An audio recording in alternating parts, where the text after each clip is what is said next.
بسم اللہ الرحمن الرحیم۔ السلام علیکم۔ آج ہم ایک ایسی پاک عورت کے بارے میں بات کر رہے ہیں جن کے لیے قرآن میں پوری ایک سورت اتار دی گئی، حضرت مریم علیہ السلام۔ اس ویڈیو میں ہم بات کریں گے ان کے والدین کی منت، ان کی پرورش اور حضرت عیسیٰ علیہ السلام کی پیدائش کے بارے میں۔ حضرت مریم علیہ السلام حضرت داؤد علیہ السلام کی نسل سے تعلق رکھتی تھیں۔ آپ کے والد محترم اس دور میں بنی اسرائیل کے امام نماز تھے اور آپ کی والدہ بھی نہایت عابدہ اور زاہدہ خاتون تھیں۔ اسی زمانے میں اللہ تعالیٰ نے بنی اسرائیل پر حضرت زکریا علیہ السلام کو نبی بنا کر بھیجا۔ جب حضرت مریم علیہ السلام کی والدہ کے ہاں اولاد نہیں تھی تو انہوں نے اللہ کے نام پر یہ نظر مانی کہ اگر ان کے ہاں اولاد ہوئی تو وہ اسے بیت المقدس کی خدمت کے لیے وقف کر دیں گی۔ اس وقت کے رواج کے مطابق جو لڑکا اللہ کے لیے نظر کیا جاتا وہ نہ شادی کرتا اور نہ ہی دنیاوی مشاغل میں دلچسپی لیتا تھا، بلکہ صرف عبادت میں مشغول رہتا اور عبادت گاہ کی خدمت کرتا۔ حضرت مریم علیہ السلام کی والدہ نے بھی بیٹے کی دعا اسی لیے مانگی تھی کیونکہ دستور کے مطابق لڑکی کو اس خدمت کے لیے قبول نہیں کیا جاتا تھا۔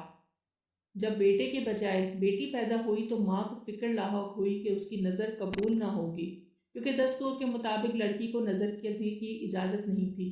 اسی کشمکش میں انہوں نے اللہ تعالیٰ سے دعا کی کہ اے رب، میں نے تو بیٹے کی دعا مانگی تھی لیکن تو بہتر جانتا ہے، انسان کی سوچ تیرے علم تک نہیں پہنچ سکتی۔ اللہ تعالیٰ نے جس لڑکی کو پیدا فرمایا تھا اس سے دراصل ایک مقدس ماں بنانا مقصود تھا، جس کے بدن سے ایک عظیم و شان نبی پیدا ہونا تھا۔ حضرت مریم علیہ السلام کی پیدائش کے بعد جب مدت رضاعت ختم ہوئی تو ان کی والدہ نے انہیں بیت المقدس لے گئیں تاکہ مجاوروں کے سپرد کر کے اپنی نظر پوری کریں۔ وہاں مجاور جو کرنے لگے کہ حضرت مریم علیہ السلام کی کفالت کس کے سپرد کی جائے۔ آخر یہ فیصلہ ہوا کہ سب اپنے اپنے قلم، یعنی جن سے وہ تورات لکھتے تھے، پانی میں ڈالیں۔ جس کا قلم پانی کے بہاؤ کے برخلاف تیرے گا وہی کفالت کا حقدار ہوگا۔ اس مقابلے میں حضرت زکریا علیہ السلام بھی شریک تھے۔ اللہ کے حکم سے ان کا قلم بہاؤ کے برخلاف چلا اور یوں حضرت مریم علیہ السلام ان کی کفالت میں دے دی گئیں۔ حضرت زکریا علیہ السلام کی اہلیہ حضرت مریم کی خالہ تھیں، اس لیے ان سے بہتر پرورش کون کر سکتا تھا۔ حضرت مریم علیہ السلام بیت المقدس میں رہائش پذیر ہو گئیں۔ آپ کے لیے ایک حجرہ مخصوص کر دیا گیا جہاں حضرت زکریا علیہ السلام کے علاوہ اور کوئی داخل نہیں ہو سکتا تھا۔ آپ دن رات عبادت میں مشغول رہتی۔ جب بھی حضرت زکریا آپ کے پاس آتے تو حیران ہوتے کہ آپ کے پاس بے موسم پھل موجود ہوتے تھے۔ گرمیوں کے پھل سردیوں میں اور سردیوں کے پھل گرمیوں میں آپ کے پاس پائے جاتے تھے۔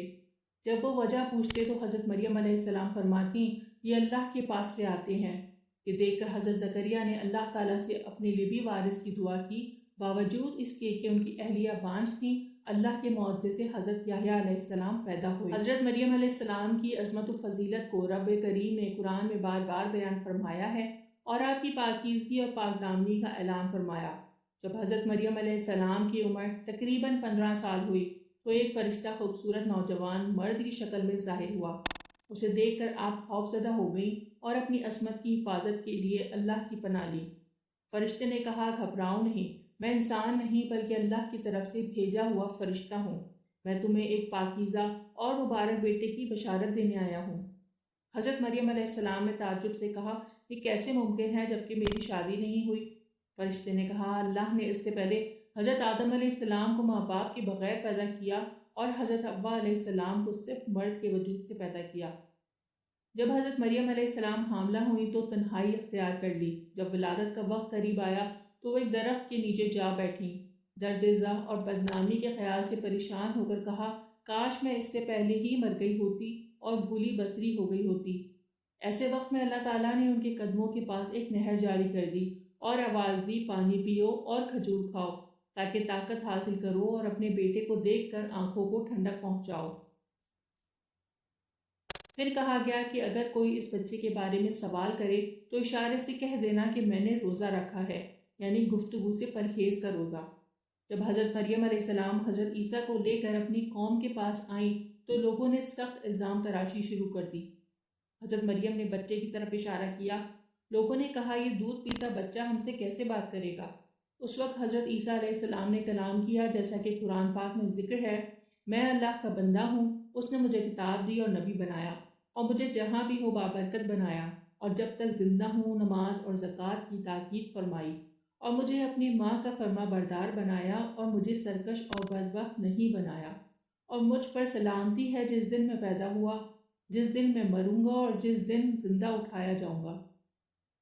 حضرت عیسیٰ علیہ السلام کی زندگی کے متعلق اسرائیلی روایات اور انجیل میں کئی واقعات مذکور ہیں۔ ایک روایت کے مطابق فارس کے بادشاہ نے آپ علیہ السلام کی ولادت کی رات آسمان پر ایک نیک ستارہ دیکھا۔ نجومیوں نے بتایا کہ یہ کسی عظیم شخصیت کی پیدائش کی علامت ہے جو ملک شام میں پیدا ہوئی ہے۔ بادشاہ نے تحائف کے ساتھ ایک وفد روانہ کیا۔ وہ لوگ بیت المقدس پہنچے اور حضرت عیسیٰ علیہ السلام کو دیکھا اور سجدہ تعظیم کیا۔ بعد میں خواب میں انہیں بتایا گیا کہ بادشاہ اس بچے کا دشمن ہوگا، چنانچہ انہوں نے حضرت مریم علیہ السلام کو مشورہ دیا کہ بچے کو کسی محفوظ جگہ لے جائیں۔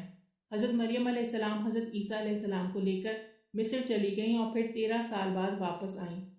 صحیح بخاری میں حضرت عبادہ بن صامت رضی اللہ تعالیٰ عنہ سے روایت ہے کہ رسول اللہ صلی اللہ علیہ وآلہ وسلم نے فرمایا، جس نے گواہی دی کہ اللہ کے سوا کوئی معبود نہیں، وہ اکیلا ہے، اس کا کوئی شریک نہیں، محمد صلی اللہ علیہ وآلہ وسلم اس کے بندے اور رسول ہیں۔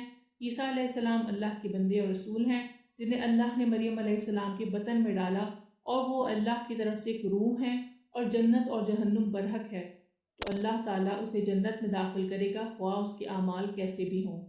اللہ تعالیٰ ہم سب کو قلب سلیم عطا فرمائے اور قرآن و حدیث پر چلنے کی توفیق عطا فرمائے، آمین۔